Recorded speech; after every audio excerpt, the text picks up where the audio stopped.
이봐, 사장. 내 말이 말 같지가 않아? 하윤의 아파트 상가 앞에서 고함이 터져 나왔습니다. 남자 대여섯이 험악한 분위기를 만들고 있었습니다. 그들의 목덜미와 손등에는 기분 나쁜 곰 문신이 선명하게 새겨져 있었습니다. 이번 달 상납금이 왜 아직까지 깜깜무소식이야? 장사 접고 싶어? 무리 중 가장 덩치가 산만한 남자가 카운터를 주먹으로 쾅 하고 내리쳤습니다.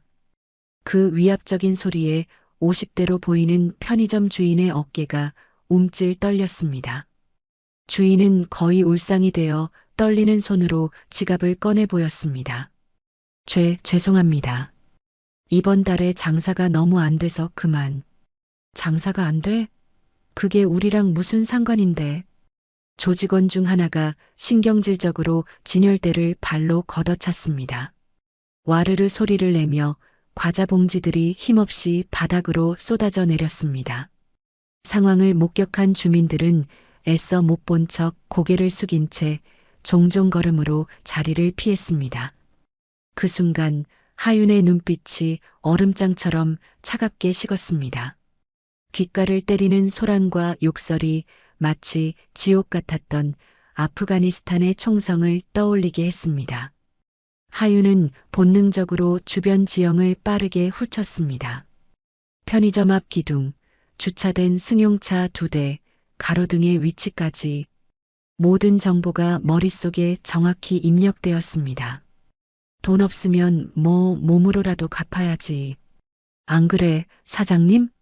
막내로 보이는 조직원이 희죽거리며 편의점 주인의 멱살을 거칠게 움켜쥐었습니다.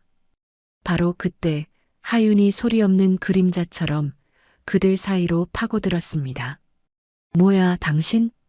막내가 하윤을 위아래로 훑어보며 비웃었습니다. 아줌마, 여긴 낄 데가 아닌데. 곱게 가시지. 괜히 험한 꼴 보지 말고. 막내가 귀찮다는 듯 하윤의 어깨를 세게 밀쳤습니다. 하윤은 밀려나는 척 자연스럽게 몸을 돌려 막내의 손목을 낚아챘습니다. 그리고 눈 깜짝할 사이에 손목을 꺾어 올렸습니다. 아! 막내가 고통스러운 비명을 지르며 바닥에 무릎을 꿇었습니다. 예상치 못한 상황에 다른 조직원들의 얼굴에 당황한 기색이 스쳤습니다. 이 여자가 진짜 미쳤나? 덩치 큰 조직원이 성난 황소처럼 달려들며 주먹을 휘둘렀습니다. 하윤은 상체만 살짝 기울여 주먹을 피했습니다. 동시에 상대의 팔꿈치를 잡아당기며 날카롭게 무릎으로 복부를 가격했습니다. 컥! 비명조차 지르지 못한 조직원이 숨을 헐떡이며 그대로 쓰러졌습니다.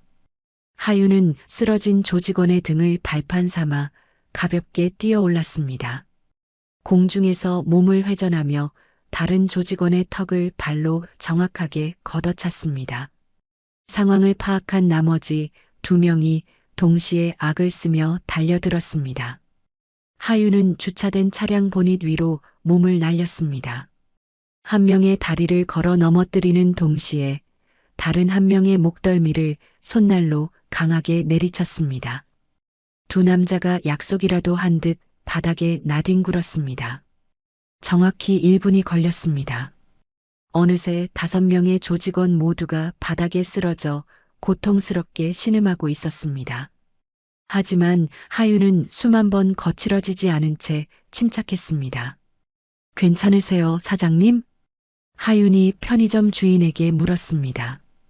주인은 눈앞의 광경을 믿을 수 없다는 듯 입을 벌린 채 고개만 겨우 끄덕였습니다. 멀리서 요란한 사이렌 소리가 밤 공기를 가르며 다가왔습니다. 누군가 이미 신고를 한 모양이었습니다. 하윤은 편의점 주인에게 가볍게 목례를 하고 조용히 인파 속으로 사라졌습니다. 다음 날 오전 서울 강북의 한 호텔 스위트룸이었습니다. 흑곰파 보스 최강일이 육중한 몸을 소파에 파묻고 있었습니다. 그의 앞에는 오른팔인 김 실장이 태블릿을 든 채 꼿꼿이 서 있었습니다. 회장님, 어젯밤에 저희 구역에서 있었던 일입니다. 김 실장이 조심스럽게 CCTV 영상을 재생했습니다. 화면을 보던 최강일의 미간이 서서히 좁아졌습니다. 이놈의 새끼들 또 어딜 가서 사고를 치고 온 거야. 최강일이 두툼한 시가를 입에 물며 혀를 찼습니다. 그냥 동네 아줌마가 애들 좀 혼내준 것 같은데 뭘 이런 것까지 보고해? 김 실장이 영상을 확대하며 나직이 말했습니다. 회장님, 자세히 한번 보시지요. 최강일은 그제야 몸을 앞으로 기울였습니다. 화면 속 하윤의 움직임에는 단 하나의 군더더기도 없었습니다. 모든 동작이 치밀하게 계산되어 있었고 불필요한 힘의 낭비가 전혀 보이지 않았습니다. 이건 최강일이 무심코 입에 물었던 시가를 내려놓았습니다. 단순한 싸움 실력이 아니야.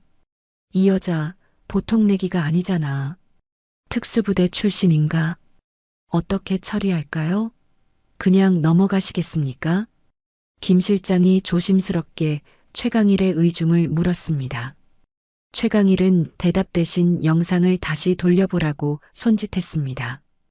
하윤이 쓰러진 조직원들의 상태를 확인하는 장면이 나왔습니다.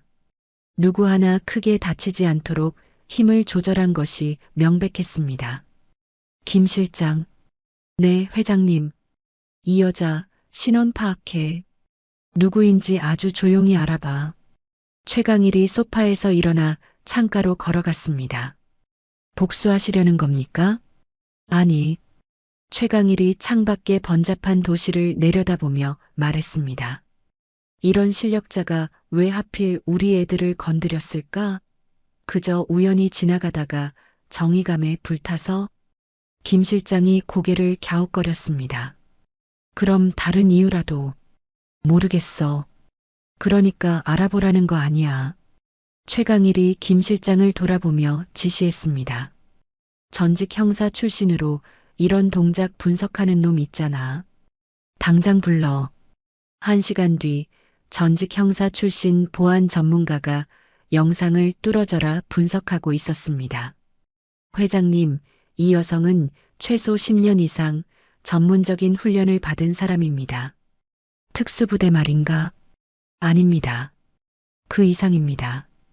해외 파병 경험도 상당히 많을 겁니다. 동작 하나하나가 전부 실제 상황에서 나온 겁니다. 최강일의 입에서 깊은 한숨이 터져 나왔습니다. 나라에서 키운 인간 병기가 왜 고작 편의점 앞에서 저러고 있는 거지? 찾아보겠습니다. 김 실장이 고개를 깊이 숙였습니다. 그 시각 하윤은 자신의 오피스텔에서 노트북을 들여다보고 있었습니다. 화면에는 국내 굴지의 대기업 보안 시스템 설계도가 복잡하게 펼쳐져 있었습니다. 하윤은 따뜻한 커피를 마시며 차분하게 보고서를 작성해 나갔습니다. 그때 핸드폰이 조용히 울렸습니다. 발신자는 김 과장이었습니다. 네, 서 대표님. 어제 드린 미팅 자료는 검토 좀 하셨습니까? 지금 보고 있습니다. 내일까지 정리해서 보내드릴게요. 감사합니다. 그런데 대표님, 혹시 요즘 누가 따라다닌다거나 하는 느낌은 없으셨습니까? 보고서를 작성하던 하윤의 손이 순간 멈칫했습니다. 그게 무슨 말씀이시죠? 아, 아닙니다. 괜한 소리를 했네요. 그냥 요즘 세상이 흉흉해서요. 몸 조심하시라고요. 의미심장한 말을 남긴 채 전화가 끊겼습니다. 하윤이 천천히 고개를 들어 창밖을 바라봤습니다. 길 건너편 카페 창가에 앉아있는 한 남자가 시야에 들어왔습니다. 어제부터 계속 같은 자리를 지키고 있는 남자였습니다. 벌써 시작된 건가? 하윤이 나직이 읊조리며 노트북을 닫았습니다. 그리고 망설임 없이 옷장으로 다가가 검은색 운동복을 꺼내 들었습니다. 일주일이라는 시간이 흘렀습니다. 최강일의 사무실은 자욱한 담배 연기로 한치 앞도 보이지 않았습니다. 책상 위에는 서하윤에 대한 서류들이 어지럽게 흩어져 있었습니다. 회장님, 아무리 파봐도 나오는 게 없습니다. 이 여자 신원이 너무 깨끗합니다. 김 실장이 파일을 뒤적이던 손을 멈추고 깊은 한숨을 내쉬었습니다. 보안 컨설팅 회사 대표, 세금 체납 기록 전무, 범죄 이력 없음. 이건 너무 완벽해서 오히려 비현실적일 정도입니다. 최강일이 신경질적으로 시가를 재떨이에 비벼 껐습니다. 군 기록은 어떻게 됐어? 접근 자체가 불가능합니다. 국방부 1급 기밀로 분류되어 있습니다. 그 말에 최강일이 의자에서 벌떡 일어섰습니다. 김 실장, 우리가 동네 구멍가게야? 대한민국에서 우리가 못 구하는 정보가 있냔 말이다. 하지만 회장님, 군 기록은 차원이 다른 문제입니다. 하수인 몇 명 돈으로 구슬린다고 해결될 일이 아닙니다. 최강일은 답답한 듯 창가로가 거친 숨을 몰아쉬었습니다. 저 멀리 남산타워가 희미하게 보였습니다. 국회의원 중에 최 의원이라고 있잖아. 국방위 소속 맞지? 설마 그 양반한테 손을 벌리실 생각이십니까? 웬만한 걸로는 어림도 없을 텐데요. 상관없어. 이 여자가 대체 어떤 인간인지 반드시 알아내야겠어. 최강일이 김 실장을 향해 몸을 돌렸습니다. 그의 눈은 이미 무언가에 단단히 홀린 듯 했습니다. 모든 인맥, 모든 수단을 총동원해. 돈이 얼마가 깨지든 상관없으니까 그 기록 당장 내 눈앞에 가져와. 그로부터 사흘 뒤 김 실장이 검은색 서류 봉투를 들고 사무실에 들어섰습니다. 그의 얼굴에는 짙은 피로감이 역력했습니다. 50억입니다, 회장님. 뭐가? 이 서류간 말입니다. 최 의원이 요구한 금액입니다. 최강일은 말없이 봉투를 받아 뜯었습니다. 극비라는 붉은 도장이 선명하게 찍힌 서류가 모습을 드러냈습니다. 서하윤, UDT 출신, 미 해군 특수부대 훈련 이수, 최종 계급 중령. 최강일이 믿을 수 없다는 듯 서류를 넘겼습니다. 최연소 여성팀장, 아프가니스탄 파병 3회, 이라크 파병 2회. 김 실장이 옆에서 조용히 설명을 덧붙였습니다. 기록을 보면 작전 성공률 98%에 부하 생존율은 100%입니다. 살아있는 전설로 불렸다고 합니다. 최강일의 손이 마지막 페이지에서 그대로 멈췄습니다. 명령 불복종으로 인한 불명예 전역? 이게 무슨 소리야? 2023년 3월 아프가니스탄에서 있었던 마지막 작전 때문입니다. 김 실장이 준비해 온 추가 자료를 내밀었습니다. 당시 상부로부터 전 부대 철수 명령이 떨어졌는데 서하윤 중령의 팀원 3명이 적진에 고립되었다고 합니다. 그래서 상부는 대의를 위해 그들을 포기하라고 명령했습니다. 하지만 서하윤 중령은 김 실장이 마른 침을 삼켰습니다. 명령을 어기고 혼자서 적진에 뛰어들었습니다. 결국 3명 모두를 구해냈지만 그 과정에서 부하 1명이 평생 휠체어를 타야 하는 신세가 되었다고 합니다. 최강일이 의자에 몸을 깊숙이 기댔습니다. 자기 사람은 목숨을 걸고서라도 지킨다, 이거군. 네. 그 대가로 본인은 군인으로서의 명예와 미래, 모든 것을 잃었습니다. 그 말을 들은 최강일이 자리에서 벌떡 일어났습니다. 김 실장, 당장 차 준비해. 어디 가시려는 겁니까? 서하윤. 그 여자를 만나러 간다. 최강일이 서랍에서 핸드폰을 꺼내 들었습니다. 화면에는 교복을 입은 딸, 최유리의 사진이 있었습니다. 저녁 8시 하윤이 아파트 현관을 나서자 칠흑 같은 검은색 제네시스 한 대가 조용히 서 있었습니다. 차 옆에는 최강일이 홀로 서 있었습니다. 그의 부하들은 10m쯤 떨어진 곳에서 대기하고 있었습니다. 서하윤 대표님 되십니까? 최강일이 정중하게 고개를 숙였습니다. 어떻게 제 집을 알아내셨죠? 하윤의 목소리는 칼날처럼 차가웠습니다. 무례를 저지른 점 사과드립니다. 하지만 꼭 드릴 말씀이 있어서 찾아왔습니다. 최강일이 부하들을 향해 손짓하자 그들은 더 멀리 물러났습니다. 딱 5분만 시간을 내주십시오. 하윤이 팔짱을 끼며 냉정하게 말했습니다. 1분이면 충분할 겁니다. 용건만 간단히 하시죠. 최강일이 떨리는 손으로 핸드폰을 꺼내 동영상 하나를 재생했습니다. 링 위에서 한 소녀가 짐승처럼 상대의 얼굴에 주먹을 퍼붓고 있었습니다. 제 딸입니다. 이름은 최유리, 올해 18살입니다. 하윤은 말없이 영상을 지켜봤습니다. 소녀의 눈에는 제어할 수 없는 분노만이 가득했습니다. 복싱 선수입니까? 한때는 국가대표 후보였습니다. 재능은 제 어미를 쏙 빼닮았지요. 최강일의 목소리가 희미하게 떨렸습니다. 아이 엄마가 국가대표 복서였습니다. 병으로 일찍 세상을 떠났지만 그래서요? 죽기 전에 약속했습니다. 유리는 반드시 올바르게 키우겠다고. 그런데 보십시오. 최강일이 다른 영상을 보여주었습니다. 영상 속에서 유리가 코치의 멱살을 잡고 거친 욕설을 퍼붓고 있었습니다. 아이가 망가지고 있습니다.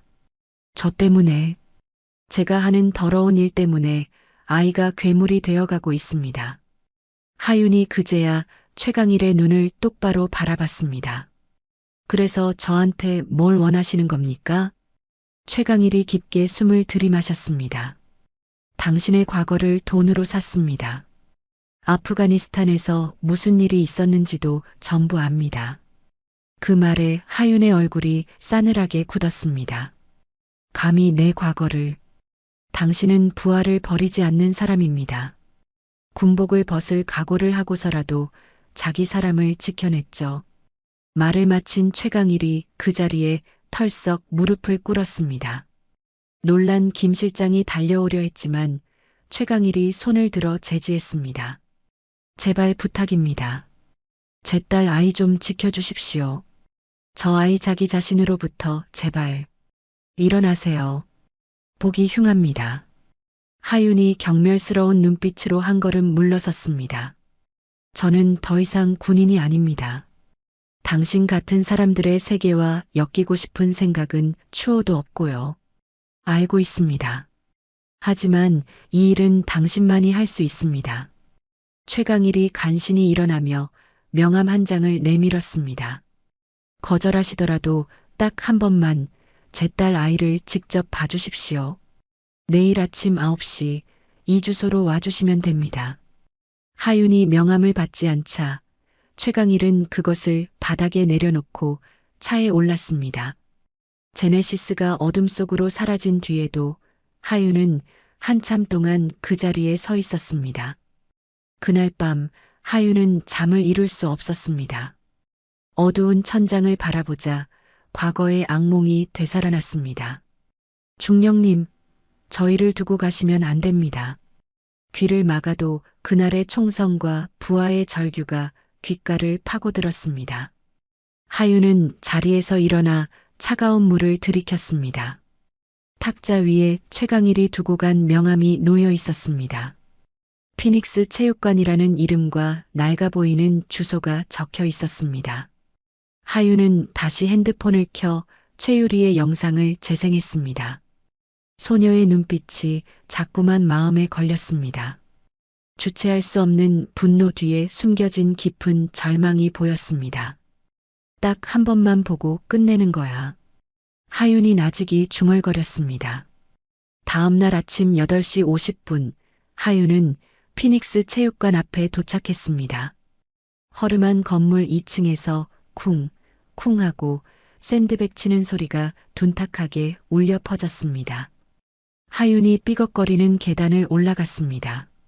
문을 열자 후끈한 땀 냄새가 확 끼쳐왔습니다. 링 위에서는 최유리가 샌드백을 향해 쉴 새 없이 주먹을 날리고 있었습니다. 구석에서 최강일이 초조한 얼굴로 그 모습을 지켜보고 있었습니다. 와주셨군요. 최강일이 하윤에게 다가왔습니다. 부탁입니다. 딱 30분만 지켜봐 주십시오. 하윤은 대답 대신 링 주변을 천천히 걸으며 유리의 움직임을 분석하기 시작했습니다. 기술은 흠잡을 데 없이 완벽했지만 감정 조절이 전혀 되지 않고 있었습니다. 최유리, 스파링 준비해.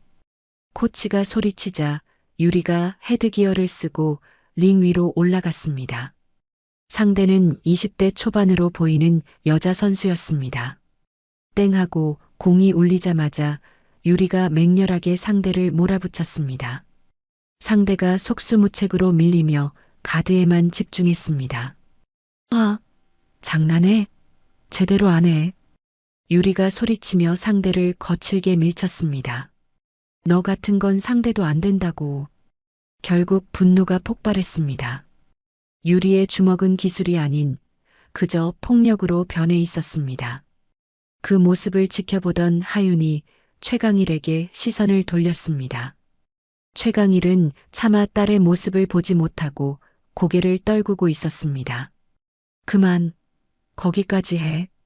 코치가 다급하게 링 밖에서 수건을 던졌습니다. 하지만 이성을 잃은 최유리는 멈추지 않았습니다. 이미 쓰러져서 방어조차 못하는 상대 선수를 향해 미친 듯이 주먹을 휘둘렀습니다. 최유리, 당장 멈추라고 했어. 결국 코치가 링 안으로 뛰어들어 온몸으로 유리를 끌어냈습니다. 상대 선수는 동료의 부축을 받으며 겨우 몸을 일으켰습니다. 줄줄 흐르는 코피를 손등으로 닦아내며 악에 바친 목소리로 소리쳤습니다. 이 미친년, 조폭 딸년이면 다야? 이게 무슨 룰도 없는 개싸움이냐고. 뭐, 이게 같은 년이 다시 말해봐. 유리가 자신을 붙잡은 코치를 뿌리치고 다시 달려들려 했습니다. 모르는 사람 있어? 너네 아빠가 깡패인 거. 그 더러운 돈으로 심판들 밥이라도 사주냐? 그 말에 유리의 얼굴이 시뻘겋게 달아올랐습니다. 주먹을 부르르 떨며 상대를 죽일 듯이 노려봤습니다. 그 더러운 주둥이 닥쳐. 네가 뭘 안다고 짓거려. 동네방네 소문 다 났거든. 네가 왜 복싱하는지, 내 아빠가 무슨 짓 하고 다니는지. 코치가 두 사람 사이를 필사적으로 가로막았습니다. 그만, 둘 다 당장 체육관에서 나가. 오늘 훈련 이걸로 끝이야. 상대 선수가 재수 없어. 라고 욕을 뱉으며 동료들과 함께 밖으로 나갔습니다. 코치 역시 깊은 한숨을 내쉬며 최강일에게 다가왔습니다. 회장님, 저는 더는 안 되겠습니다. 솔직히 말씀드려서 제가 감당할 수 있는 아이가 아닙니다. 코치는 그 말을 남기고 짐을 챙겨 체육관을 떠났습니다. 순식간에 텅 비어버린 체육관에는 유리와 최강일, 그리고 하윤, 세 사람만 남았습니다. 유리는 링 위에 주저앉아 있었습니다. 글러브를 신경질적으로 벗어 던지고 무릎에 머리를 파묻었습니다. 그때 하윤이 천천히 링 위로 올라갔습니다. 유리 앞에 서서 감정 없는 눈으로 그녀를 내려다봤습니다. 일어나. 유리가 천천히 고개를 들었습니다. 붉어진 눈가에 눈물이 그렁그렁 맺혀 있었습니다. 뭐야, 이 아줌마는? 아빠가 또 무슨 구세주라도 데려온 거야? 하윤은 대꾸 없이 주머니에서 명함을 꺼내 유리 앞에 내밀었습니다. 서하윤, 시큐리티 앤드 퍼포먼스 컨설턴트. 유리가 명함을 낚아채듯 받아들었습니다. 컨설턴트? 그게 뭔데? 사기꾼이야? 내 문제 해결하러 온 사람. 넌 아주 비싼 상품이야. 최고가 될 재능을 가졌지만 지금은 언제 터질지 모르는 시한폭탄이지. 그게 내 리스크고. 유리가 어이없다는 듯 코웃음을 쳤습니다. 상품? 지금 나한테 장사하자는 거야? 맞아. 넌 최고가 될 상품이지만 지금은 최악의 불량품이야. 하윤이 가방에서 서류철 하나를 꺼냈습니다. 이건 또 뭔데? 컨설팅 계약서. 너를 위한 퍼스널 코칭과 경호 서비스가 포함되어 있지. 유리가 서류를 건성으로 훑어봤습니다. 뻔하네. 우리 아빠가 시켰지? 돈 얼마나 받기로 했는데? 내 아버지의 제안은 거절했어. 이건 너와 나의 계약이야. 하윤이 유리의 턱을 살짝 들어 올려 눈을 맞췄습니다. 계약금은 없어. 네가 첫 대회에서 우승하면 상금 전액을 내가 받는다. 그 전까지는 무보수야. 유리의 눈이 놀라움으로 커졌습니다. 뭐? 그럼 대체 왜 이러는데? 프로젝트로서 가치가 있으니까. 내 안에 들끓는 그 분노, 제대로 통제하는 법만 배우면 넌 세계 챔피언이 될 수 있어. 최강일이 조심스럽게 링 옆으로 다가왔습니다. 서 대표님, 그래도. 하윤이 손을 들어 최강일의 말을 막았습니다. 회장님은 빠지세요. 이건 저와 최유리 양 둘만의 비즈니스입니다. 유리가 다시 계약서를 들여다봤습니다. 하루 8시간 훈련, 식단 관리, 심리 상담 등 낯선 조항들이 빼곡했습니다. 이게 다 뭐야? 무슨 군대라도 보내려고? 네가 챔피언이 되기 위한 최소한의 조건들이다. 유리가 하윤을 빤히 쳐다보며 말했습니다. 우리 아빠 돈 보고 온 거면 그냥 꺼져요. 그 돈 역겨우니까. 이미 말했을 텐데. 무보수라고. 그럼 대체 왜? 나 같은 애를 뭐하러 도와주는데? 하윤이 링 아래로 내려가며 마지막 말을 던졌습니다. 도와주는 게 아니야. 투자하는 거지. 선택은 내 몫이다. 유리는 구겨버리려던 계약서를 다시 펴들었습니다. 한참을 고민하더니 주머니에 쑤셔 넣었습니다. 생각할 시간을 줘요. 사흘 뒤 유리가 하윤의 사무실을 찾아왔습니다. 계약서에는 거칠지만 분명한 필체로 사인이 되어 있었습니다. 시작하죠. 유리가 계약서를 내밀자 하윤은 기다렸다는 듯 서랍에서 파일을 꺼냈습니다. 파일의 표지에는 UDT 기초 체력 훈련 프로그램이라고 적혀 있었습니다. 이게 뭐예요? 복싱 가르쳐 준다면서요? 기초부터 다시 쌓는다. 내 몸뚱이와 정신머리 전부 다. 다음 날 새벽 5시 어둠이 채 가시지 않은 한강 둔치였습니다. 유리는 런닝복 차림으로 굳은 표정의 하윤을 마주보고 서 있었습니다. 10km 러닝부터 시작한다. 하윤이 말과 동시에 앞서 뛰기 시작했습니다. 유리도 자신만만하게 그 뒤를 따랐습니다. 하지만 5km를 지나자 유리의 숨이 턱까지 차올랐습니다. 하윤은 속도를 조금도 늦추지 않았습니다. 벌써 지치는 거냐? 이제 겨우 절반 왔다. 괜찮아요. 7km 지점에서 유리는 결국 멈춰 섰습니다. 타는 듯한 옆구리를 붙잡고 허리를 숙였습니다. 못하겠어요. 진짜 죽을 것 같아요. 하윤이 돌아와 유리 앞에 섰습니다. 벌써 포기하는 건가? 이건 복싱 훈련이 아니잖아요. 맞아. 이건 내 형편없는 정신력을 개조하는 훈련이야. 유리가 그대로 바닥에 주저앉았습니다. 온몸이 땀으로 흥건했습니다. 러닝이 끝난 후에는 지옥 같은 팔굽혀펴기 100개와 윗몸 일으키기 100개가 이어졌습니다. 유리는 50개도 채우지 못하고 바닥에 큰 대자로 뻗어버렸습니다. 일어나. 하윤의 목소리는 얼음처럼 차가웠습니다. 못해요. 정말 손가락 하나도 못 움직이겠어요. 그럼 여기서 끝내지. 계약은 파기하는 걸로. 그 말에 유리가 떨리는 팔로 간신히 몸을 일으켰습니다. 다시 팔굽혀펴기 자세를 잡았습니다. 하나, 둘, 셋. 겨우 70개를 마친 유리는 완전히 정신을 잃듯 쓰러졌습니다. 하윤이 그런 유리의 머리맡에 물병 하나를 던져주었습니다. 재능은 타고났지만 정신은 길바닥 아마추어야. 리스크부터 제거한다. 유리가 힘겹게 물을 마시며 하윤을 올려다봤습니다. 이게 리스크 제거예요? 분노는 통제하지 못하면 독이 될 뿐이다. 체력이 바닥나면 쓸데없는 분노도 사라지지. 그날 저녁 유리는 집에 도착하자마자 침대 위로 쓰러졌습니다. 온몸의 근육이 비명을 지르는 듯 했습니다. 이게 뭐야? 사람 잡는 훈련이잖아. 유리가 고통스럽게 중얼거렸습니다. 동시에 생전 처음 느껴보는 묘한 감정이 피어올랐습니다. 태어나서 처음으로 완벽하게 무너져 본 기분이었습니다. 누군가에게 이토록 철저하게 압도당한 것은 처음이었습니다. 자존심은 상했지만 마음 한구석에서 뜨거운 오기가 치밀어 올랐습니다. 다음 날 새벽 4시 30분이었습니다. 유리는 알람이 울리기도 전에 눈을 떴습니다. 온몸이 쑤셨지만 이를 악물고 런닝복을 챙겨 입었습니다. 정확히 5시 한강 둔치였습니다.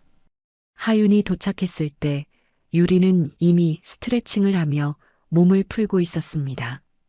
30분이나 일찍 나왔군. 몸이 굳어서요. 미리 좀 풀려고요. 그 대답에 하윤의 입가에 아주 희미한 미소가 스쳐 지나갔습니다. 좋아.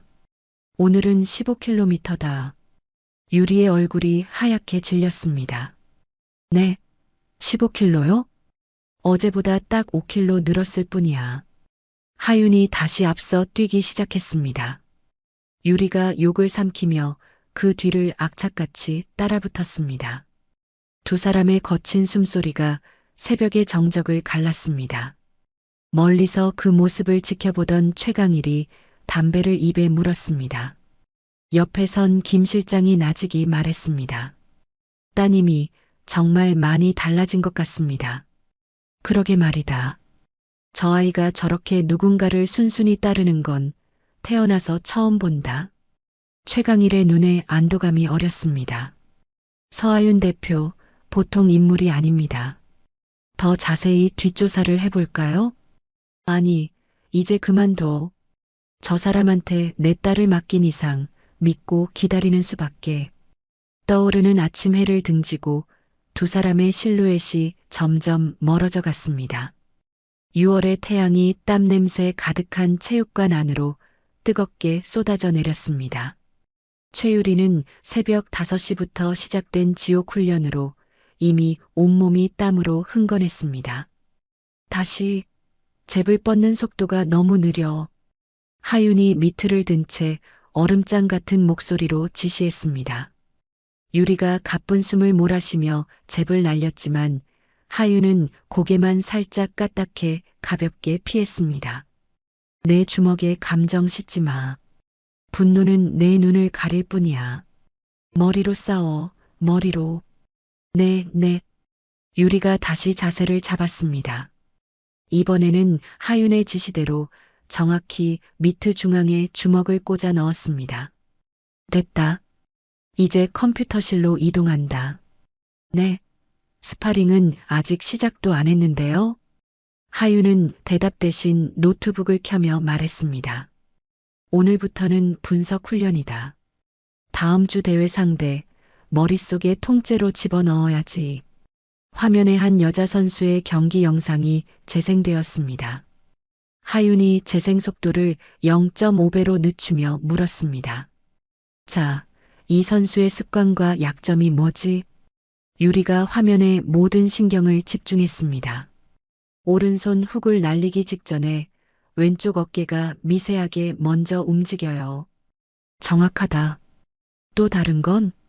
왼발 스텝을 뗄 때 다른 선수들보다 보폭이 넓어요. 중심이 무너질 때가 가끔 있고요. 하윤의 입가에 만족스러운 미소가 번졌습니다. 좋아. 이제부터 이 영상을 프레임 단위로 전부 분해해봐. 여기 영상 편집 프로그램 사용해서. 유리가 조심스럽게 마우스를 잡았습니다. 영상을 한 프레임씩 넘기며 상대 선수의 모든 동작을 세밀하게 분석하기 시작했습니다. 세상에, 이렇게 보니까 완전 다른 사람이잖아요. 약점이 전부 다 보여요. 전쟁터에서 정보는 가장 강력한 무기다.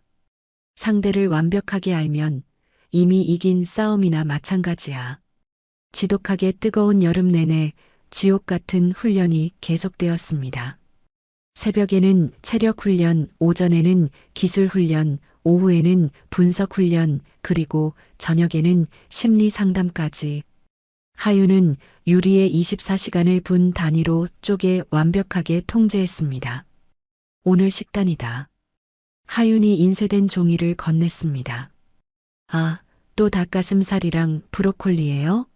씹다가 토할 것 같은데. 단백질 38g, 탄수화물 45g. 내 몸에 필요한 정확한 양이다. 유리는 죽는 소리를 하면서도 하윤이 건넨 도시락을 순순히 받아들었습니다. 8월 말 드디어 첫 지역 대회가 열렸습니다. 유리는 오랜만에 서는 링에 긴장한 표정으로 대기실에 앉아 있었습니다. 코치님, 저 너무 떨려요. 유리가 작은 목소리로 중얼거렸습니다. 떨 필요 없어. 넌 지난 한 달간 저 선수의 모든 것을 분석했어. 하윤이 유리의 어깨에 손을 올렸습니다. 데이터가 증명하고 있잖아. 저 선수는 너보다 약해. 땡 하고 공이 울렸습니다. 유리는 하윤의 말대로 차분하게 상대를 관찰했습니다. 분석한 그대로 상대의 허점이 눈에 보이기 시작했습니다. 결과는 2라운드 KO 승. 유리가 압도적인 실력으로 이겼습니다. 잘했다. 하윤이 무심한 듯 짧게 칭찬했습니다. 그 한마디에 유리의 얼굴에 환한 미소가 번졌습니다. 9월과 10월 지역 대회는 계속되었습니다. 유리는 사전 전승이라는 놀라운 기록을 세웠습니다. 복싱계가 돌아온 천재 최유리를 다시 주목하기 시작했습니다. 11월 초 전국 선수권 대회 예선전이 열렸습니다. 경기장은 수많은 관객으로 가득 찼습니다. 최유리 선수, 정말 오랜만에 큰 대회에 복귀하셨습니다. 기자들이 벌떼처럼 유리를 둘러쌌습니다. 오늘 컨디션은 어떻습니까? 최고입니다. 유리가 예전의 거친 모습은 온데간데 없이 차분하고 담담하게 대답했습니다. 경기가 시작되었고 유리는 압도적인 기량을 선보였습니다. 상대는 3라운드를 채 버티지 못하고 링 위에 쓰러졌습니다. 이번 경기의 승자 최유리. 심판이 유리의 손을 번쩍 들어 올리자 관중석에서 엄청난 환호가 쏟아졌습니다. 대기실로 돌아온 유리에게 뜻밖의 손님이 찾아왔습니다. 현 챔피언 이수정이었습니다. 최유리, 오랜만이네. 이수정이 사람 좋은 미소를 지으며 다가왔습니다. 수정 언니, 내 주먹 예전보다 훨씬 차가워졌네. 마음에 들어. 진짜 내 모습으로 돌아온 걸 환영한다. 이수정이 유리의 어깨를 툭툭 두드렸습니다. 결승에서 보자. 기대하고 있을게. 이수정이 나간 후 하윤이 들어왔습니다. 챔피언이 직접 행차하셨나 보네. 네. 결승에서 보자고. 겁먹을 거 없어. 이수정도 결국 데이터 덩어리일 뿐이니까. 그날 밤 서울의 한 고급 룸살롱이었습니다. 최강일의 라이벌인 백호파 간부들이 모여 술잔을 기울이고 있었습니다. 최강일 그 영감탱이 딸내미가 다시 링에 복귀해서 아주 날아다닌다고? 네, 형님. 이번에 전국대회까지 우승하면 언론에서 난리가 날 겁니다. 백호파 보스가 술잔을 소리나게 내려놓았습니다. 최강일 그놈의 유일한 약점이 바로 그 딸년이라는 게 확실해졌군. 어떻게 손을 좀 써볼까요, 형님? 다음 경기장에서 살짝 건드려만 봐.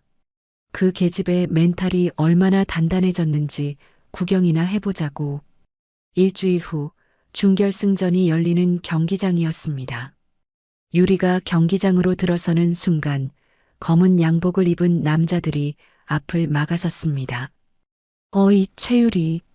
한 남자가 유리의 얼굴에 바싹 다가서며 시비를 걸었습니다.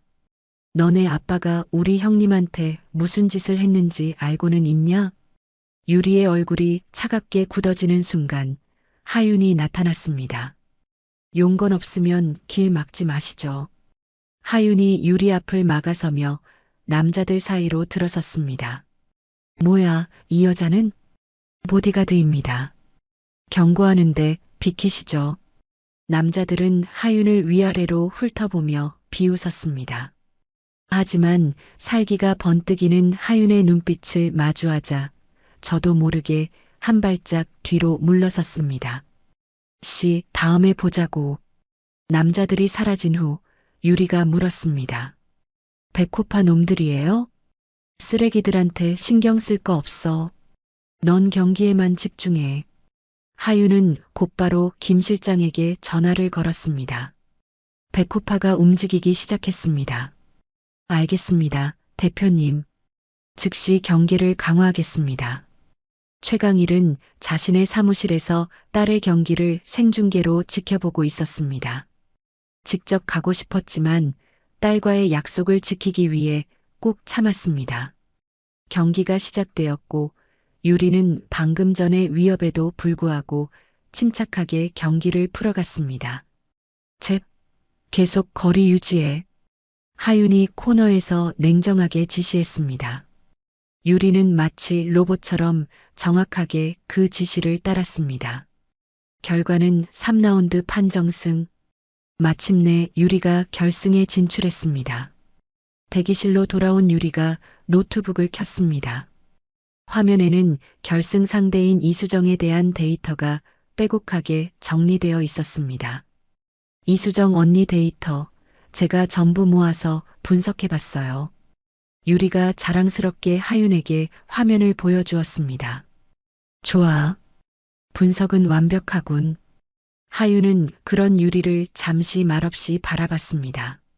문득 군 시절 생사고락을 함께했던 최고의 팀원들이 떠올랐습니다.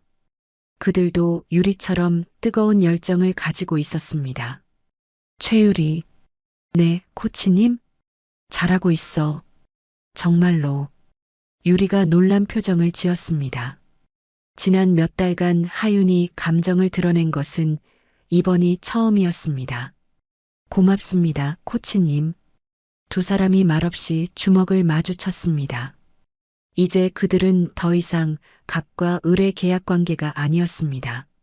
지옥을 함께 건너는 서로의 등을 맡길 수 있는 유일한 파트너가 되어 있었습니다. 결승전을 사흘 앞둔 아침, 스포츠 신문 일면이 대한민국을 떠들썩하게 만들었습니다. 링 위의 야수 최유리, 알고 보니 악명 높은 흑곰파 보스의 딸. 유리는 체육관에서 훈련을 마치고 나오다 그 신문을 보고 온몸이 그대로 굳어버렸습니다. 자신의 활짝 웃는 사진 바로 옆에 주먹을 쥔 아버지 최강일의 사진이 나란히 실려 있었습니다. 이게 다 뭐야? 유리의 손이 사시나무처럼 떨리기 시작했습니다. 기사에는 아버지의 범죄 전력과 함께 유리가 그동안 받았던 훈련 지원금 내역까지 적나라하게 적혀 있었습니다. 마치 유리의 모든 노력이 더러운 돈으로 만들어진 것이라 말하는 듯 했습니다. 인터넷 기사의 댓글창은 이미 지옥이 되어 있었습니다. 어쩐지 주먹 쓰는 게 예사롭지 않더라니. 그 피가 어디 가겠어? 더러운 돈으로 키운 선수가 챔피언이 되는 꼴은 못 보지. 당장 퇴출해라. 상대인 이수정 선수가 너무 불쌍하다. 정정당당하게 싸울 수나 있겠어?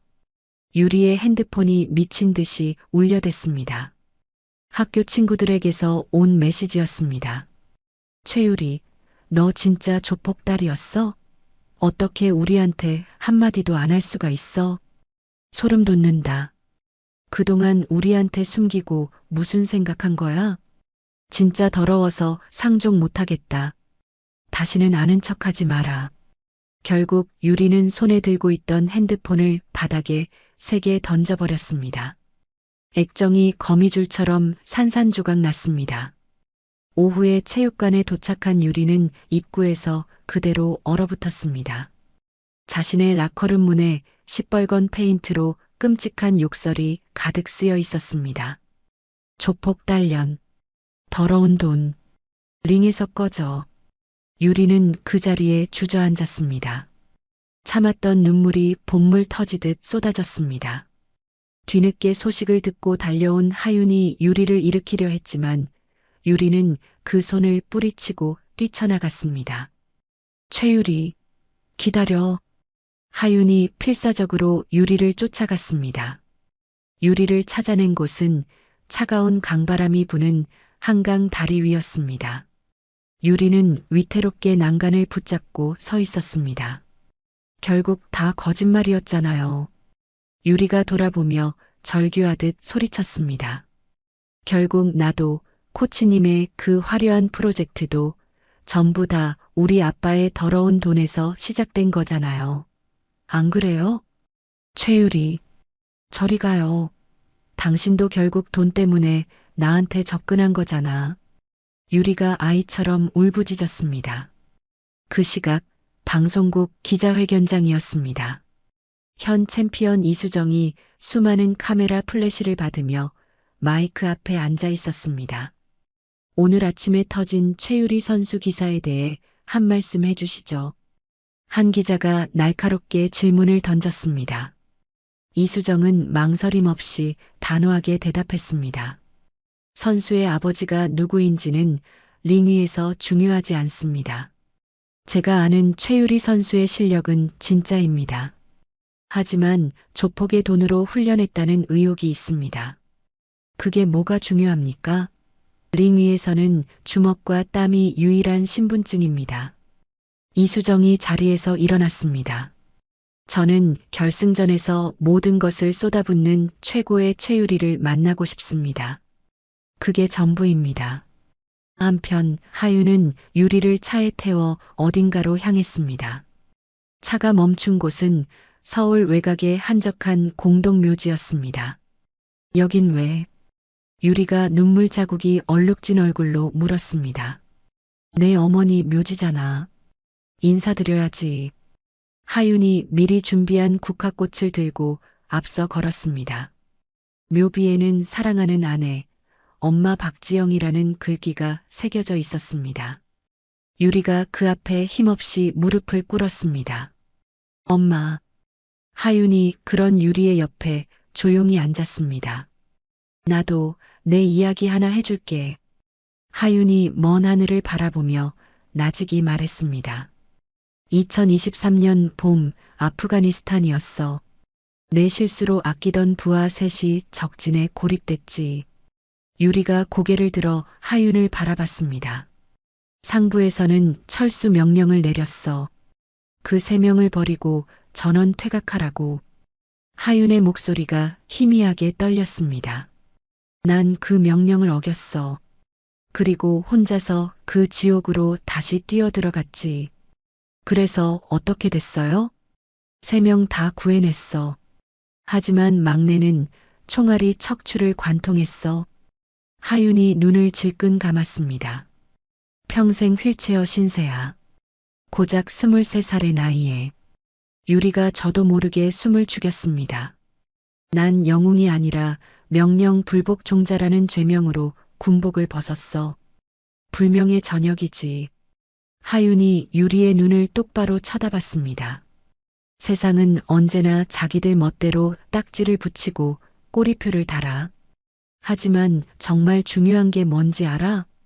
하윤이 유리의 손을 강하게 잡았습니다. 그 꼬리표를 떼어내고 내 이름 석자를 증명하는 건 오직 너 자신뿐이라는 거. 그게 전부야. 유리의 눈에서 다시 뜨거운 눈물이 흘러내렸습니다. 제가 할 수 있을까요? 넌 이미 하고 있어. 매일 새벽 5시에 일어나서 피 터지게 훈련하고 있잖아. 두 사람이 묘지를 나왔을 때 하윤의 핸드폰이 울렸습니다. 김 실장님, 대표님, 그 기사를 쓴 기자, 백호파 놈들한테 500만 원 받은 증거 확보했습니다. 그리고 회장님께서 전해달라고 하십니다. 서 대표님을 전적으로 신뢰하고 모든 것을 맡기겠다고요. 하윤이 조용히 전화를 끊었습니다. 백호파 짓이래. 돈 받고 기사 쓴 증거도 다 잡았고. 유리가 주먹을 꽉 쥐었습니다. 그럼 당장 기사 정정. 아니, 그럴 필요 없어. 하윤이 유리를 보며 단호하게 말했습니다. 링 위에서 실력으로 증명하면 돼. 그게 가장 확실한 복수야. 다음 날 유리는 다시 체육관으로 돌아왔습니다. 라커룸의 페인트는 흔적도 없이 지워져 있었습니다. 김 실장의 부하들이 밤새워 청소한 것이었습니다. 훈련 다시 시작할까? 하윤이 글러브를 들었습니다. 네. 유리가 그 어느 때보다 힘차게 대답했습니다. 결승전 전날 밤 최강일은 사무실에 홀로 앉아 있었습니다. 컴퓨터 화면에는 딸을 향한 저주와도 같은 악플이 끝없이 올라오고 있었습니다. 최강일이 분노를 참지 못하고 주먹을 꽉 쥐었습니다. 손톱이 살을 파고들어 피가 배어 나왔습니다. 미안하다, 아빠가 정말 미안하다, 유리야. 최강일이 괴롭게 중얼거렸습니다. 같은 시각 체육관이었습니다. 유리와 하윤이 마지막 전술 점검을 하고 있었습니다. 이수정의 약점은 명확해. 큰 펀치를 날린 직후 왼쪽 가드가 반드시 내려온다. 하윤이 데이터를 보여주며 설명했습니다. 네. 머릿속에 다 외웠어요. 유리가 자리에서 일어섰습니다. 코치님, 응, 정말 고맙습니다. 진심으로요. 유리가 하윤을 향해 90도로 고개를 숙였습니다. 하윤이 유리의 어깨를 툭 치며 말했습니다. 결과로 증명해. 그게 네가 나한테 지불해야 할 유일한 컨설팅 비용이니까. 유리가 그 말에 처음으로 환하게 웃었습니다. 엄청 비싸게 받으실 건가 봐요? 당연하지. 두 사람이 가볍게 주먹을 부딪혔습니다. 밤 11시 마지막 미트 훈련이 끝났습니다. 준비됐나? 하윤이 물었습니다. 네, 완벽합니다. 유리의 눈빛이 맹수처럼 빛나고 있었습니다. 더 이상 그 눈에는 분노도 두려움도 없었습니다. 오직 승리를 향한 뜨거운 투지만이 남아 있었습니다. 전국 선수권 대회 결승전 당일이었습니다. 잠실 실내체육관은 3,000명의 관중이 내뿜는 열기로 터져나갈 듯 했습니다. 조폭 딸려는 링에서 꺼져라. 어디서 더러운 돈으로 챔피언 벨트를 넘봐. 유리가 링 위로 오르자 경기장 한쪽에서 야유가 빗발처럼 쏟아졌습니다. 하지만 다른 한쪽에서는 유리를 응원하는 플래카드가 펼쳐졌습니다. 실력으로 증명하라, 최유리. 유리가 입장하자 경기장이 거세게 술렁였습니다. 곧이어 챔피언 이수정이 반대편에서 들어왔습니다. 두 선수가 마침내 링 중앙에서 마주 섰습니다. 준비됐어, 후배님? 이수정이 눈을 빛내며 작게 물었습니다. 물론입니다, 언니. 유리가 결연한 표정으로 대답했습니다. 땡 하는 공소리와 함께 1라운드가 시작되었습니다. 이수정이 먼저 번개 같은 잽을 날렸습니다. 유리가 간신히 고개를 숙여 피했습니다. 정신 차려, 최유리. 거리 유지해. 코너에서 하윤의 불호령이 터져나왔습니다. 이수정의 노련한 공격이 쉴 새 없이 이어졌습니다. 왼손 훅에 이은 오른손 스트레이트가 유리의 가드를 향해 파고들었습니다. 가드를 올렸음에도 불구하고 뼈를 울리는 충격이 그대로 전해졌습니다. 으윽! 유리가 충격을 이기지 못하고 뒷걸음질 쳤습니다. 2라운드에 들어서자 이수정은 더욱 거세게 유리를 압박했습니다. 결국 이수정의 날카로운 펀치에 유리의 왼쪽 눈썹 부위가 찢어져 피가 흘러내렸습니다. 괜찮습니까? 심판이 급히 경기를 중단시켰습니다. 의무팀이 달려와 다급하게 지혈을 시작했습니다. 계속할 수 있겠나? 하윤이 유리의 눈을 똑바로 보며 물었습니다. 네. 이제부터가 진짜 시작이에요. 유리의 눈빛이 상처 입은 짐승처럼 번뜩였습니다. 3라운드가 시작되자 유리의 움직임이 완전히 바뀌었습니다. 이수정의 공격 패턴이 비디오처럼 눈앞에 그려지기 시작했습니다. 데이터로 분석했던 그대로 이수정의 왼쪽 가드가 느리다는 약점이 보였습니다. 유리가 처음으로 페인트 동작을 시도했습니다. 오른손으로 시선을 속이고 온 힘을 실은 왼손 훅을 날렸습니다. 빡! 하는 둔탁한 소리와 함께 이수정의 머리가 크게 돌아갔습니다. 경기가 시작된 후 처음으로 터진 유효타였습니다. 좋아. 그대로 계속 밀어붙여. 하윤이 소리쳤습니다. 4라운드와 5라운드 두 선수는 한치의 양보도 없이 치열하게 맞붙었습니다. 점수는 거의 비슷하게 흘러갔습니다. 운명의 마지막 6라운드였습니다. 두 선수 모두 체력이 바닥나 있었습니다. 유리의 다리가 천근만근처럼 후들거렸습니다. 10초 남았어. 이게 마지막이야, 최유리. 하윤의 목소리가 링 위에 울려 퍼졌습니다. 초조해진 이수정이 결정타를 날리기 위해 돌진했습니다. 바로 그 순간 유리가 본능적으로 몸을 숙였습니다. 그리고 아래에서 위로 영혼까지 끌어모은 카운터 어퍼컷을 날렸습니다. 퍽! 하는 소리와 함께 유리의 주먹이 이수정의 턱에 정확히 꽂혔습니다. 이수정의 몸이 크게 비틀거렸습니다. 다운은 아니었지만 승패를 가를 만큼 큰 충격이었습니다. 땡! 경기 종료를 알리는 공이 울렸습니다. 두 선수가 링 중앙에 섰습니다. 심판이 최정관들로부터 점수표를 건네받았습니다. 본 경기의 심판 판정 결과를 말씀드리겠습니다.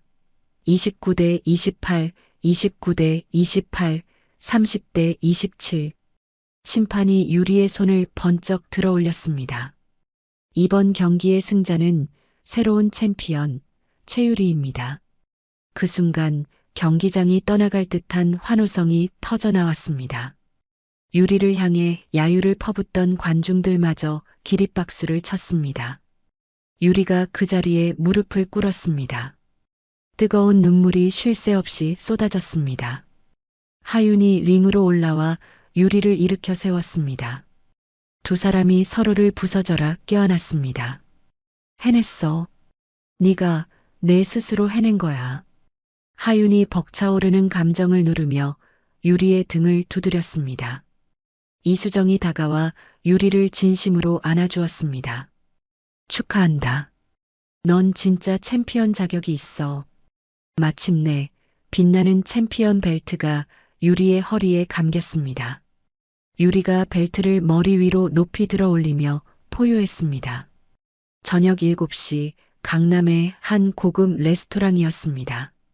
최강일이 딸의 승리를 축하하기 위해 개인실을 통째로 예약했습니다. 내 딸, 우리 유리 정말 자랑스럽다. 최강일이 딸을 바라보는 눈가가 촉촉하게 젖어 있었습니다. 아빠, 유리가 허리에 차고 있던 챔피언 벨트를 풀어 아버지에게 건넸습니다. 이 벨트 아빠가 직접 채워주세요. 최강일이 떨리는 손으로 벨트를 받았습니다. 그리고 딸의 허리에 직접 벨트를 채워주었습니다. 내 엄마가 하늘에서 이 모습을 봤으면 얼마나 좋아했을까. 최강일이 나직이 중얼거렸습니다. 하윤이 샴페인을 따르며 잔을 채웠습니다. 축하드립니다. 두 분 모두 오늘만큼은 모든 걸 잊고 즐기십시오. 세 사람이 막 잔을 부딪히려는 순간 최강일의 핸드폰이 요란하게 울렸습니다. 회장님, 큰일 났습니다. 김 실장의 다급하고 절박한 목소리였습니다.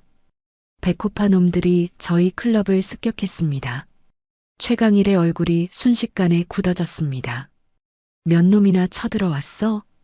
20명이 넘습니다. 저희 애들이 어떻게든 버티고는 있는데 지금 최강일이 자리에서 벌떡 일어났습니다. 아빠 어디 가시게요? 유리가 불안한 눈으로 아버지를 붙잡았습니다. 금방 다녀올게. 서 대표님, 우리 유리 좀. 하윤이 최강일의 표정을 보고 함정임을 직감했습니다. 회장님, 명백한 함정입니다. 가시면 안 됩니다. 알아. 하지만 내 식구들이 나만 보고 있는데 내가 어떻게 모른 척하냐. 최강일이 하윤을 보며 간절하게 말했습니다. 내 딸, 우리 유리 잘 좀 부탁하오. 최강일이 비장하게 밖으로 나갔습니다. 아빠, 유리가 따라가려 했지만 하윤이 단단히 막아섰습니다. 안 돼.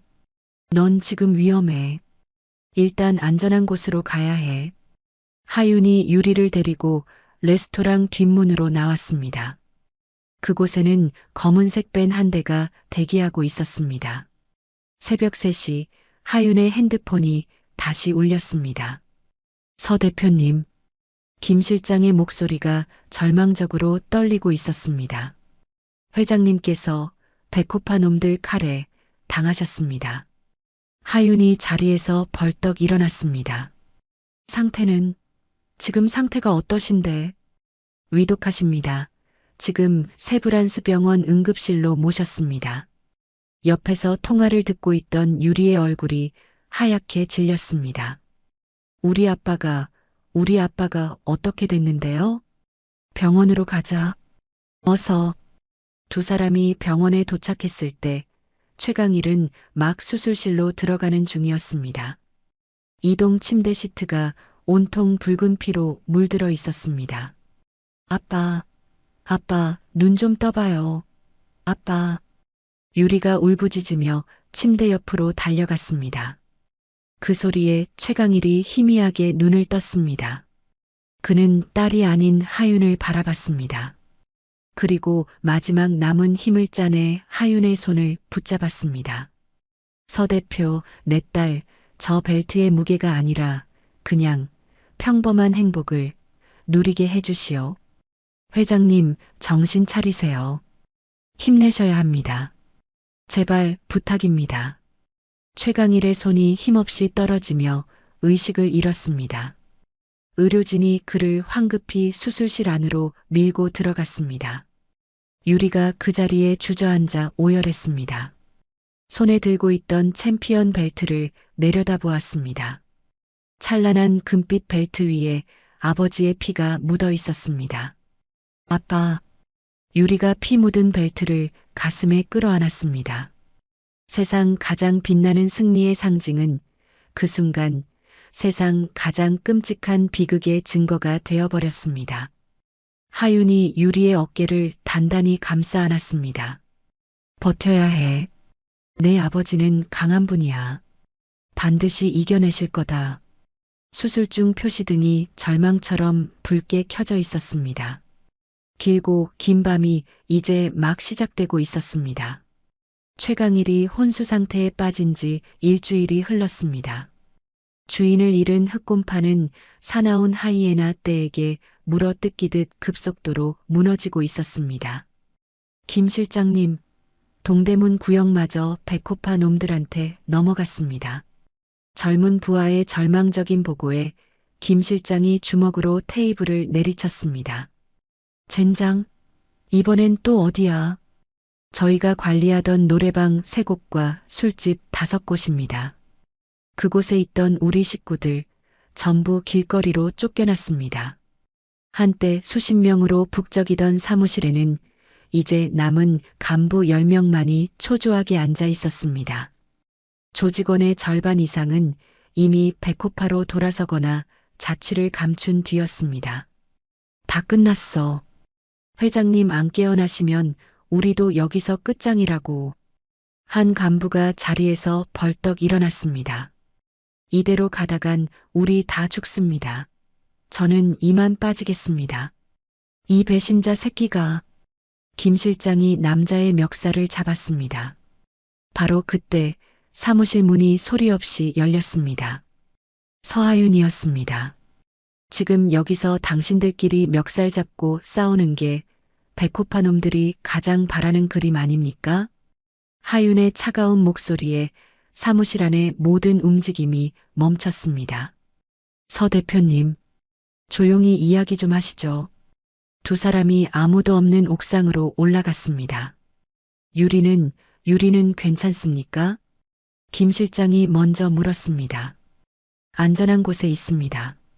당장이라도 복수하겠다며 난리를 치는 걸 겨우 말렸습니다. 하윤이 서류철 하나를 꺼내 건넸습니다. 이게 뭡니까? 보안 컨설팅 제안서입니다. 김 실장이 서류를 펼치자 백호파 자금 흐름 차단 및 조직화의 작전이라는 제목이 눈에 들어왔습니다. 이제부터 주먹이 아니라 머리로 싸워야 합니다. 하윤이 차갑게 가라앉은 도시를 내려다보며 설명했습니다. 백호파의 돈줄을 전부 끊어버리면 저것들은 알아서 무너집니다. 그걸 어떻게 말입니까? 불법 도박 사이트, 마약 유통, 유령 회사를 통한 탈세, 그 증거를 모아서 검찰에 넘기는 겁니다. 김 실장이 믿을 수 없다는 듯 한숨을 내쉬었습니다. 과연 그게 가능할까요? 제가 아는 최고의 전문가가 있습니다. 하윤이 핸드폰을 꺼내 서지훈이라는 이름으로 전화를 걸었습니다. 여보세요? 나다. 내 도움이 좀 필요해. 통화를 마친 하윤이 김 실장을 바라봤습니다.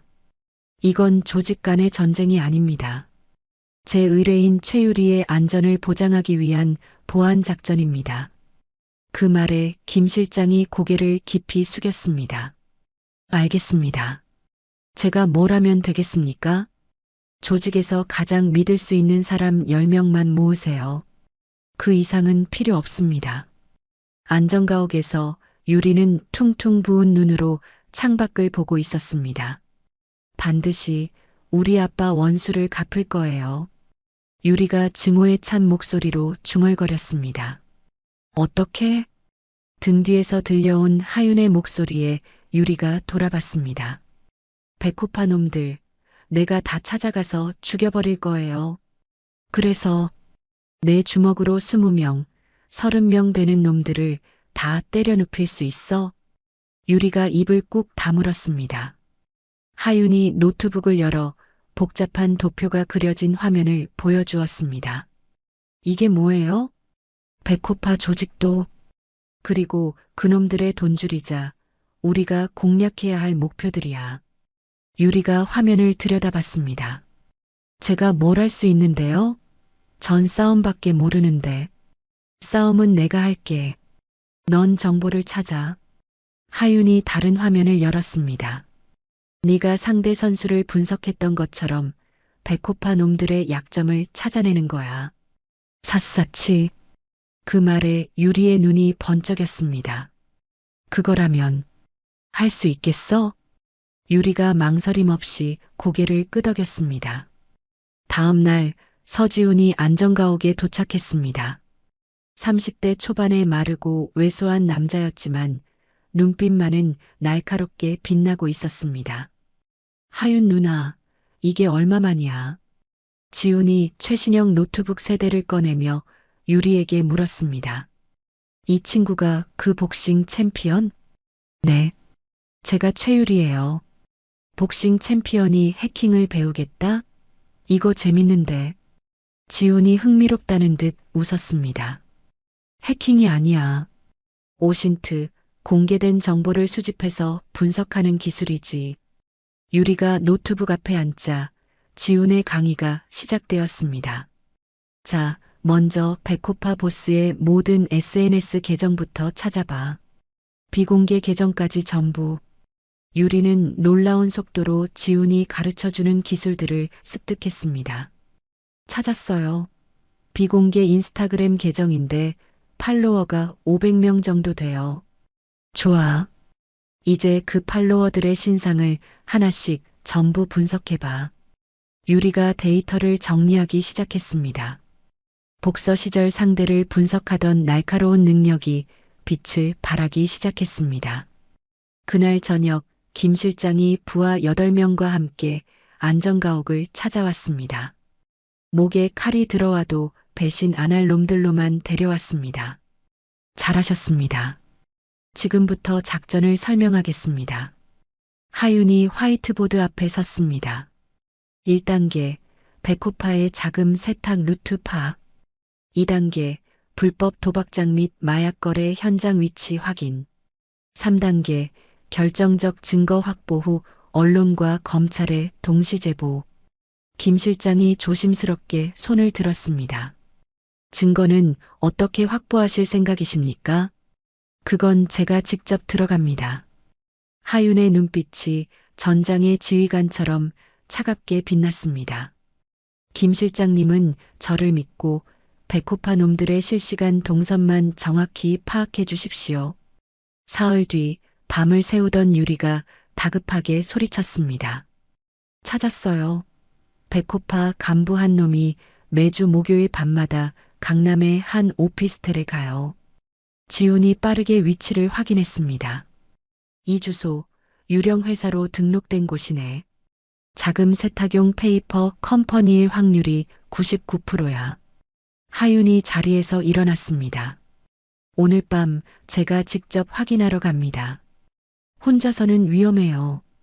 유리가 하윤의 팔을 붙잡았습니다. 괜찮아. 이런 임무 지겹게 해봤으니까. 새벽 2시 하윤은 머리부터 발끝까지 검은 옷을 입고 건물에 침투했습니다. CCTV를 피해 8층까지 올라간 뒤 사무실 문을 소리 없이 열었습니다. 컴퓨터와 서류들이 가득했습니다. 하윤이 준비해온 USB를 컴퓨터에 꽂아 모든 파일을 복사하기 시작했습니다. 빙고. 하윤의 입에서 나직한 목소리가 흘러나왔습니다. 화면에는 마약 거래 내역이 상세히 기록된 장부 파일이 떠 있었습니다. 바로 그때 복도에서 여러 명의 발소리가 들렸습니다. 하윤은 망설임 없이 창문을 열고 밖으로 나갔습니다. 그리고 8층 외벽을 타고 어둠 속으로 사라졌습니다. 안전가옥으로 돌아온 하윤이 USB를 지훈에게 건넸습니다. 대박! 누나, 이거 하나면 백호파 놈들 전부 끝장낼 수 있겠는데? 지훈이 파일을 분석하며 흥분했습니다. 하지만 이것만으로는 부족해. 결정적인 물증이 필요해. 그때 유리가 손을 들었습니다. 제가 하나 더 찾았어요. 백호파 보스 아들이 내일 강남에 있는 클럽에 간대요. 여자친구 생일 파티라고 SNS에 자랑질을 해놨어요. 하윤이 김 실장을 바라봤습니다. 내일 밤 그 클럽을 털어야겠습니다. 김 실장이 결연한 표정으로 고개를 끄덕였습니다. 네, 대표님. 애들 단단히 준비시키겠습니다. 차가운 분노를 동력으로 삼은 지휘관 서하윤과 뜨거운 복수심을 무기로 삼은 정보원 최유리. 그렇게 두 여자의 위험한 전쟁이 막 시작되고 있었습니다. 새벽 3시 안전가옥의 공기는 팽팽한 긴장감으로 가득했습니다. 최유리와 서지우는 핏발선 눈으로 노트북 화면을 뚫어지게 보고 있었습니다. 수백 개의 암호 같은 데이터가 두 사람의 눈앞에서 빠르게 스쳐 지나갔습니다. 찾았다. 그때 유리가 벌떡 일어나며 외쳤습니다.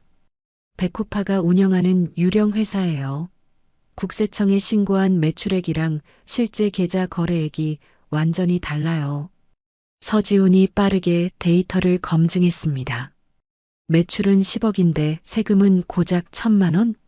이 새끼들 대놓고 탈세를 하고 있었네. 하윤이 그들 뒤로 다가왔습니다.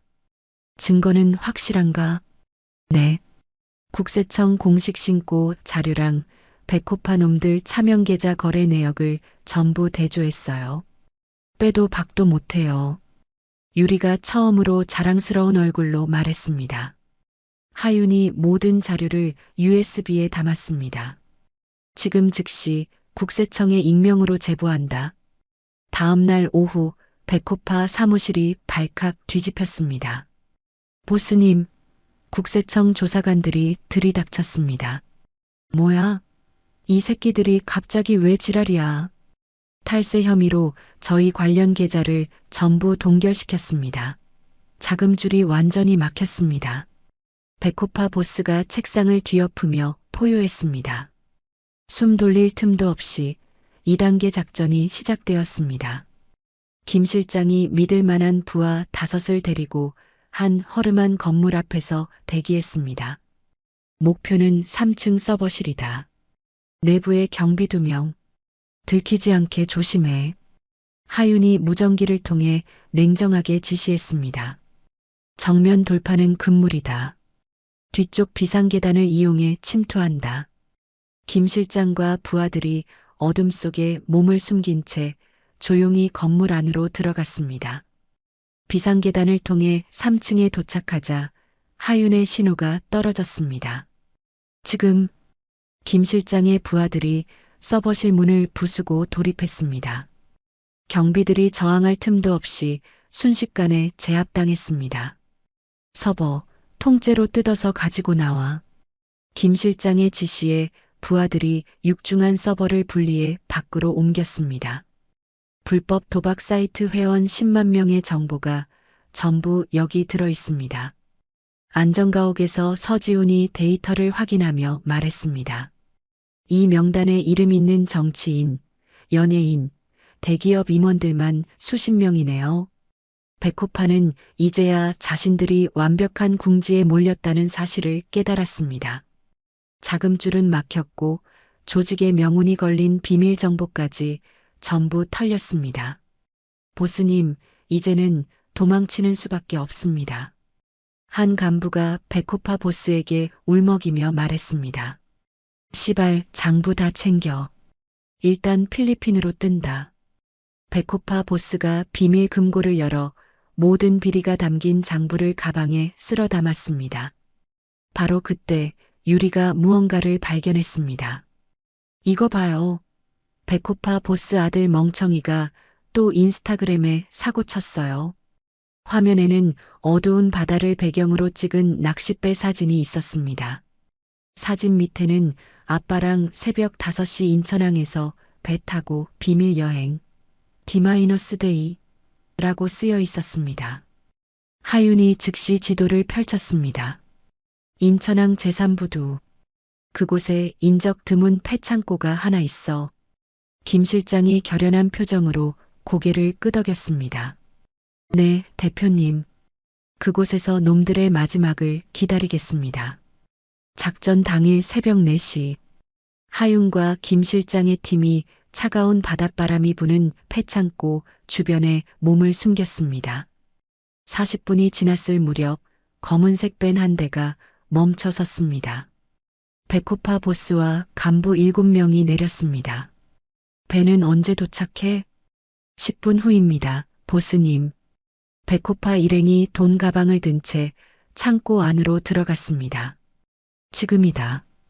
하윤의 신호와 함께 10명의 그림자가 일제히 창고를 포위했습니다. 꼼짝 마라. 김 실장이 앞을 막아서며 외쳤습니다. 흑곰파, 저 개새끼들이. 백호파 보스가 허리춤에서 칼을 뽑아들었습니다. 한 놈도 살려두지 말고 다 죽여. 어두운 창고 안에서 처절한 난투가 벌어졌습니다. 궁지에 몰린 쥐처럼 백호파의 저항은 예상보다 훨씬 격렬했습니다.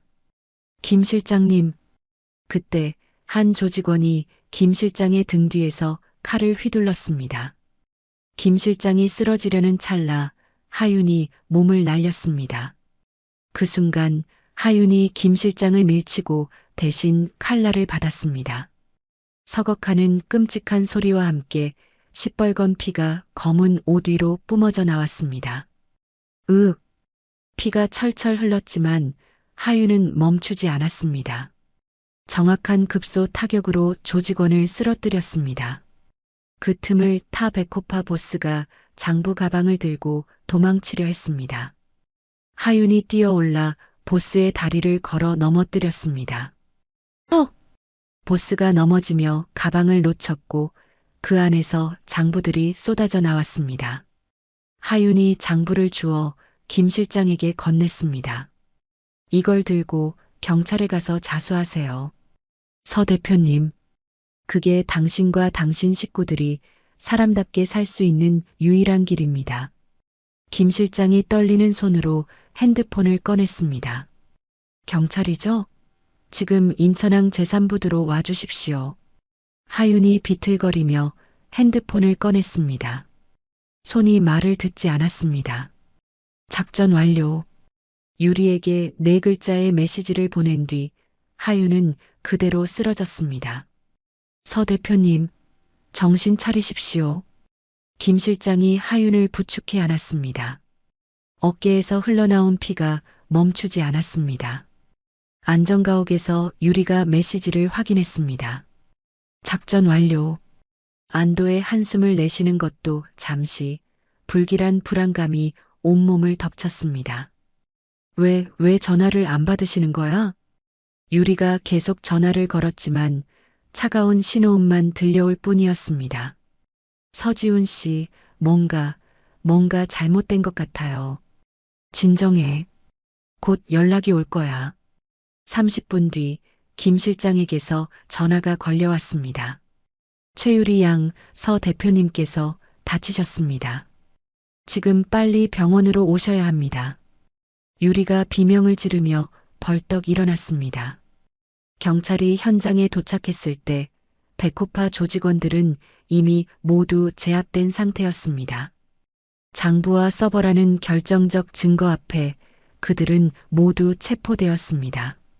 병원 응급실, 하윤이 수술실로 실려 들어가고 있었습니다. 선생님, 많이 다치셨나요? 생명에는 지장이 없는 거죠? 유리가 의사를 붙잡고 울며 물었습니다. 어깨 자상이 깊지만 다행히 생명에는 지장 없습니다. 그 말에 유리가 바닥에 주저앉았습니다. 참았던 눈물이 터져 나왔습니다. 다 저 때문이에요. 저 때문에 코치님이. 김 실장이 유리의 어깨를 두드렸습니다. 아닙니다. 서 대표님은 우리 모두를 구해주신 겁니다. 얼마 후 수술이 끝났습니다. 하윤이 하얀 붕대를 감은 채 병실로 옮겨졌습니다. 유리가 침대 옆에 뜬 눈으로 앉아 하윤을 지켰습니다. 코치님, 고맙습니다. 그리고 미안해요. 그 목소리에 하윤이 희미하게 눈을 떴습니다. 작전은 성공했나? 네. 백호파, 이제 완전히 끝났어요. 그제야 하윤이 희미하게 웃었습니다. 그럼 됐어. 이제 남은 건 너의 아버지가 눈 뜨시는 일뿐이야. 모든 것이 끝났습니다. 하윤의 완벽한 작전이었습니다. 흑곰파는 단 한 번의 폭력도 아닌 오직 법의 심판으로 백호파를 무너뜨렸습니다. 하윤이 천천히 눈을 떴을 때 병실 안은 따스한 아침 햇살로 가득했습니다. 자신의 침대 옆 의자에 누군가 앉아 있었습니다. 서 대표님, 정신이 좀 드시오? 휠체어에 앉아 있는 최강일이었습니다. 얼굴은 수척했지만 의식은 또렷했습니다. 회장님? 언제 깨어나셨어요? 하윤이 놀라 상체를 일으키려 했습니다. 가만히 누워 계시오. 어깨에 칼 맞은 사람이. 최강일이 부드럽지만 단호한 목소리로 하윤을 제지했습니다. 사흘 전에 깨어났소. 내가 잠들어 있는 동안 당신이 한 일 김 실장에게 전부 다 들었소. 최강일의 눈가가 붉게 물들었습니다. 내 딸 그리고 내 목숨까지 서 대표님이 구해주셨구려. 백호파는 완전히 무너졌습니다. 검찰이 모든 증거를 확보했으니 재기는 불가능할 겁니다. 최강일이 말없이 창밖을 바라봤습니다. 김 실장을 포함한 우리 식구들 어제 전부 자수했소? 알고 있습니다. 서 대표님. 최강일이 하윤을 바라봤습니다. 이제 이 지긋지긋한 싸움을 내 손으로 끝낼 때가 된 것 같소? 다음 날 병원 회의실이었습니다. 최강일이 마지막까지 남은 조직의 간부들을 불러 모았습니다. 오늘부로 우리 흑곰파는 해체한다. 그 말에 간부들이 술렁였습니다. 회장님, 그게 무슨 말씀이십니까? 이미 결정한 일이다. 조직의 남은 재산은 모두 범죄 피해자 지원 재단에 기부할 것이다. 최강일이 해체 서류를 꺼내 보였습니다. 각자 흩어져서 새로운 삶을 찾아가라. 그동안 정말 고생 많았다. 간부들은 하나둘 말없이 고개를 숙이고 회의실을 나갔습니다. 유리가 걱정스러운 눈으로 아버지를 바라봤습니다. 아빠, 나는 내일 경찰에 자수할 생각이다. 최강일이 딸의 손을 잡았습니다. 변호사도 선임하지 않을 거다. 내가 지은 모든 죄 남김없이 다 인정하고 죗값을 치를 거야. 아빠, 그러시면 형량이 너무 무거워져요. 제발. 이게 아빠가 내게 보여줄 수 있는 마지막 진심이다. 내 엄마한테 그리고 너한테 평생을 빚지고 살았으니 이제라도 갚아야지. 법원 앞 최강일이 유리와 마지막 포옹을 했습니다. 잘 살아라, 내 딸. 챔피언답게 당당하게. 아빠도 몸 건강히 잘 지내셔야 해요. 꼭 다시 만나는 거예요, 우리. 유리가 터져나오는 눈물을 애써 참으며 말했습니다. 그래. 아빠가 기다릴게. 최강일은 끝내 뒤돌아보지 않고 법원 안으로 걸어 들어갔습니다. 그로부터 6개월 후 모든 재판이 끝났습니다. 최강일은 징역 7년을, 김 실장은 3년을 선고받았습니다. 다른 조직원들은 대부분 집행유예로 풀려났습니다. 하윤의 재활이 끝날 무렵 유리가 찾아왔습니다. 유리의 손에는 서류 한 장이 들려 있었습니다. 국가대표 선발전 신청서예요. 하윤이 서류를 건네받았습니다.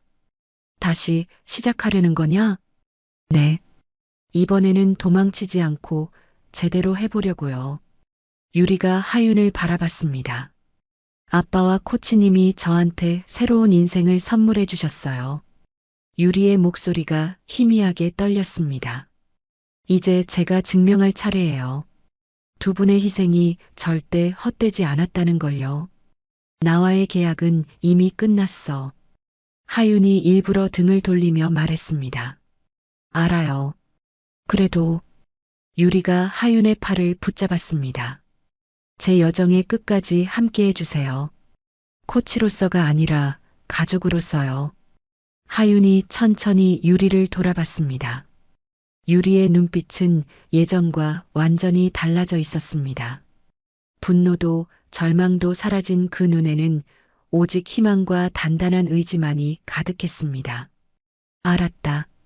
하윤이 처음으로 따뜻하게 웃었습니다. 대신 경고하는데 이번 훈련은 훨씬 더 혹독할 거다. 얼마든지요. 각오하고 있습니다. 2년 후 교도소 면회실이었습니다. 최강일이 예전보다 머리가 하얗게 센 모습으로 들어왔습니다. 아빠. 유리가 자리에서 벌떡 일어났습니다. 가슴에 태극마크가 선명한 국가대표 유니폼을 입고 있었습니다. 우리 딸 드디어 국가대표가 됐구나.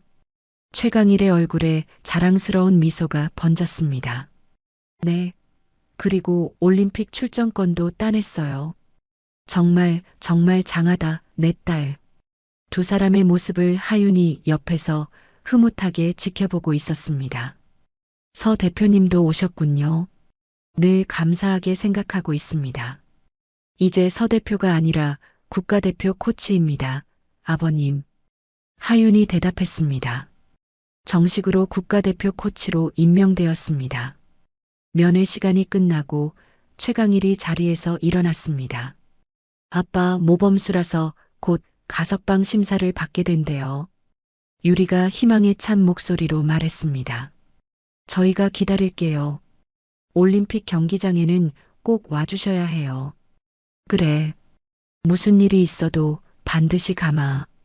최강일의 출소일 교도소 앞이었습니다. 유리와 하윤이 그를 기다리고 있었습니다. 최강일이 작은 가방 하나만 든 채 문을 나섰습니다. 아빠.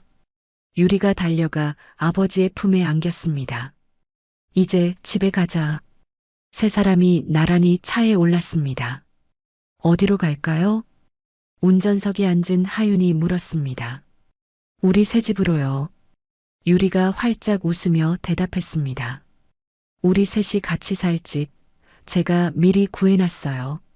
최강일이 놀란 눈으로 두 사람을 바라봤습니다. 우리 셋이?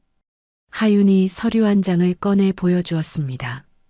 새로운 계약서입니다, 아버님. 종이에는 단 한 줄만 적혀 있었습니다. 서로에게 평생 든든한 가족이 되어줄 것. 유리가 먼저 펜을 들어 자신의 이름을 적었습니다. 최강일도 떨리는 손으로 서명을 했습니다. 마지막으로 하윤이 그 옆에 자신의 이름을 나란히 적었습니다. 이제 우리 진짜 가족이네요. 유리가 행복하게 웃었습니다. 차가 한강 다리를 건넜습니다. 오후의 햇살이 강물 위에서 눈부시게 반짝였습니다. 새 집은 마당에 예쁜 꽃이 피어 있는 작은 주택이었습니다. 여기가 이제 우리 집이에요. 유리가 문을 열자 거실에는 가족 사진을 걸어둘 빈 액자가 놓여 있었습니다. 부엌에서는 밥솥이 구수한 김을 내뿜고 있었습니다. 자, 다들 배고프지? 밥 먹자. 하윤이 익숙하게 앞치마를 두르며 말했습니다. 내가 돕지. 최강일이 어색하게 소매를 걷었습니다. 세 사람이 함께 저녁을 준비했습니다. 평범하디 평범한 된장찌개와 김치, 그리고 계란말이였습니다. 식탁에 둘러앉아 동시에 말했습니다. 잘 먹겠습니다. 따뜻한 밥 냄새가 집안을 가득 채웠습니다. 창밖으로는 아름다운 노을이 지고 있었습니다. 과거의 상처와 아픔은 저무는 노을과 함께 사라졌습니다. 그 자리에는 세상 가장 따뜻한 밥상과 세상 가장 든든한 가족이 함께하고 있었습니다. 그로부터 2년 후 서울 변두리의 한적한 동네였습니다. 강일식당이라는 소박한 간판이 걸린 작은 밥집이 새로 문을 열었습니다. 어사요. 흰 조리복에 앞치마를 두른 최강일이 우렁찬 목소리로 손님을 맞았습니다. 가게 문을 열고 들어온 사람은 말끔한 정장 차림의 김 실장이었습니다. 회장님, 아니 이제 사장님이라고 불러야겠네요. 잘 지내셨습니까? 김 실장. 자네도 잘 지냈는가? 두 사람은 세월의 흔적이 담긴 손으로 반갑게 악수했습니다. 덕분에요. 보안업체 차려서 잘 운영하고 있습니다. 어느새 직원이 20명이 넘었습니다. 김 실장이 자랑스럽게 말했습니다. 전부 다 그때 그 녀석들입니다. 이제는 어엿한 직장인이 다 됐지요. 최강일이 구수한 된장찌개를 내왔습니다. 잘 됐구먼. 다들 그렇게 제 몫을 하며 사는 게지. 점심시간이 되자 작은 식당은 손님들로 북적였습니다. 동네 주민들과 과거를 청산하고 새 출발을 한 전직 조직원들이 한데 섞여 있었습니다. 아저씨, 여기 김치찌개 하나 추가요. 사장님, 제육볶음 2인분 포장되나요? 최강일이 땀을 뻘뻘 흘리며 주방을 누볐습니다. 그의 얼굴에는 진심 어린 행복감이 가득했습니다. 같은 시각 강남의 한 빌딩이었습니다. 하윤 스포츠 멘토링 센터라는 간판이 눈에 띄었습니다. 코치님, 저 또 시합에서 졌어요. 전 역시 안 되나 봐요. 한 고등학생 복서가 억울한 듯 울먹였습니다. 하윤이 따뜻한 차를 건네며 차분히 말했습니다.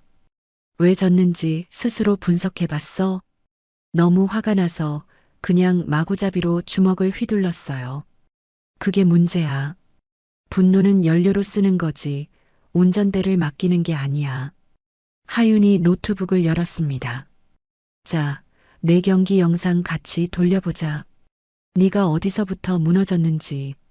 센터 안에는 20명 남짓한 청소년 선수들이 각자의 훈련에 매진하고 있었습니다.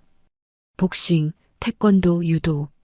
종목은 달랐지만 모두 과거의 유리처럼 마음의 상처를 가진 아이들이었습니다. 여러분, 내일은 멘탈 강화 트레이닝 있는 날이니까 잊지 말고 전원 참석하세요. 하윤이 아이들을 향해 다정하게 공지했습니다. 아시안게임 여자 복싱 결승전 당일이었습니다. 최강일의 밥집문에는 금일 임시 휴업이라는 팻말이 걸렸습니다. 자자, 다들 모였는가? 최강일이 가게 안에 가장 큰 TV를 켰습니다. 김 실장과 전직 조직원 열댓 명이 긴장된 얼굴로 자리를 잡고 앉았습니다. 당연히 와야죠. 우리 조카 같은 유리가 금메달 따는 날인데요. 그래, 다들 고맙네. 드디어 TV 화면에 최유리가 나타났습니다. 선명한 붉은색 유니폼 가슴에 새겨진 태극 마크가 유난히 빛나 보였습니다. 대한민국 여자 복싱의 새로운 희망, 최유리 선수입니다. 아나운서의 힘찬 소개와 함께 1라운드 공이 울렸습니다. 상대는 중국의 강력한 챔피언이었습니다. 최유리, 힘내라, 이겨라. 작은 밥집 안이 떠나갈 듯한 응원 소리로 가득 찼습니다. 2라운드, 유리의 눈가에 상대의 주먹이 스쳤습니다. 눈썹 부위가 찢어져 붉은 피가 흘러내렸습니다. 아이고, 저런. 최강일이 저도 모르게 자리에서 벌떡 일어났습니다. TV 화면에 세컨드를 지키고 있는 하윤의 모습이 비쳤습니다. 하윤은 피를 닦아내며 침착하게 무언가를 지시하고 있었습니다. 유리가 하윤의 눈을 보고 고개를 끄덕였습니다. 다시 집중력을 되찾은 눈빛이었습니다. 운명의 마지막 3라운드. 유리가 무섭게 상대를 몰아붙이기 시작했습니다. 데이터로 분석한 정확한 잽과 영혼을 실은 강력한 훅이 연달아 터졌습니다. 빡! 하는 소리와 함께 상대가 그대로 캔버스에 쓰러졌습니다. 심판이 카운트를 시작했습니다. 하나, 둘, 셋, 열. 경기가 끝났습니다. 최유리가 KO로 승리했습니다. 우와! 밥집 안이 온통 환호성으로 가득 찼습니다. 최강일은 두 손으로 얼굴을 감싼 채 뜨거운 눈물을 훔쳤습니다. TV 화면 속 유리가 시상대 가장 높은 곳에 올라 금메달을 받았습니다. 그리고 카메라를 향해 활짝 웃으며 외쳤습니다. 저를 포기하지 않고 사람으로 만들어주신 세상에 단 하나뿐인 우리 가족. 아빠, 코치님, 이 금메달은 두 분께 바칩니다. 유리가 금메달을 깨물며 아이처럼 울었습니다. 최강일이 하늘을 올려다보며 나직이 속삭였습니다. 여보, 우리 딸 드디어 해냈어. 김 실장이 그런 최강일의 어깨를 묵직하게 두드렸습니다. 정말 축하드립니다, 사장님. 일주일 후 인천공항 입국장이었습니다. 유리가 금메달을 목에 걸고 환한 얼굴로 걸어 나왔습니다. 아빠. 유리가 최강일에게 달려가 품에 안겼습니다. 내 딸 고생했다. 정말 자랑스럽다. 최강일이 딸의 등을 힘껏 끌어안았습니다. 하윤도 옆에서 따뜻한 미소로 그들을 지켜보고 있었습니다. 코치님도 정말 고생 많으셨어요. 너야말로 고생 많았어, 챔피언. 세 사람이 밥집으로 돌아왔습니다. 자, 이제 다시 일상으로 돌아와야지. 최강일이 익숙하게 앞치마를 둘렀습니다. 저도 도울게요. 유리가 가게 벽 가장 잘 보이는 곳에 자신의 금메달을 걸었습니다. 강일 식당의 가장 큰 자랑거리가 되었습니다. 때마침 손님이 들어왔습니다. 어서 오세요. 세 사람이 한 목소리로 인사했습니다. 와, 여기가 뉴스에서 본 그 유명한 금메달리스트 밥집이군요. 손님이 감탄하며 말했습니다. 여기 된장찌개가 그렇게 맛있다고 소문이 자자하던데요. 네, 바로 준비해 드리겠습니다. 최강일이 신나게 주방으로 들어갔습니다. 유리가 물과 반찬을 날랐고 하윤이 계산대를 지켰습니다. 저녁이 되자 밥집은 손님들로 발 디딜 틈이 없었습니다. 모두가 유리의 금메달을 진심으로 축하해 주었습니다. 밤 10시 마지막 손님이 나가고 세 사람만 남았습니다. 와, 오늘 매출 역대 최고예요. 유리가 계산기를 두드리며 아이처럼 좋아했습니다. 돈이 다가 아니야. 최강일이 막걸리를 따르며 말했습니다. 이렇게 우리 가족이 다 함께 있는 것, 이게 진짜 행복이지. 하윤이 잔을 들었습니다. 우리 가족의 평범한 행복을 위하여. 짠! 세 사람이 환하게 웃으며 잔을 부딪혔습니다. 창밖으로는 초저녁의 별이 반짝이고 있었습니다. 주방에서는 내일 팔국이 보글보글 끓는 소리가 들렸습니다. 한때 피비린내 나는 폭력의 세계에 몸담았던 남자와 차가운 전쟁터를 누비던 여자, 그리고 주체할 수 없는 분노에 휩싸였던 소녀는 이제 세상 가장 평범하고 따뜻한 가족이 되었습니다. 설거지는 제가 할게요. 유리가 팔을 걷어붙였습니다. 같이 하자. 하윤도 웃으며 일어났습니다. 최강일이 두 사람의 뒷모습을 사랑스럽게 바라봤습니다. 가슴 깊은 곳에서 뜨거운 것이 올라왔습니다. 고맙다. 둘 다 정말로. 세 사람이 함께 좁은 주방에서 설거지를 했습니다. 비누 거품이 날리고 행복한 웃음소리가 밤늦도록 식당 안을 가득 채웠습니다. 내일도 이 집은 변함없이 따뜻한 불을 밝히고 맛있는 밥을 지어 손님들을 맞이할 것입니다. 평범하지만 그래서 더욱 특별한 한 가족의 하루가 저물고 있었습니다. 오늘 이야기 어떠셨나요? 혹시 마지막까지 들어주신 분이 계시다면 잘 들었다고 댓글 하나만 남겨주세요. 여러분에게도 달빛 같은 순간이 찾아올 거예요. 지금까지 달빛 이야기였습니다. 더 좋은 사연으로 다시 찾아뵙겠습니다. 늘 평온한 하루 되시길 바랍니다. 감사합니다. 오늘 이야기 어떠셨나요? 혹시 마지막까지 들어주신 분이 계시다면 잘 들었다고 댓글 하나만 남겨주세요. 여러분에게도 달빛 같은 순간이 찾아올 거예요. 지금까지 달빛 이야기였습니다. 더 좋은 사연으로 다시 찾아뵙겠습니다. 늘 평온한 하루 되시길 바랍니다. 감사합니다.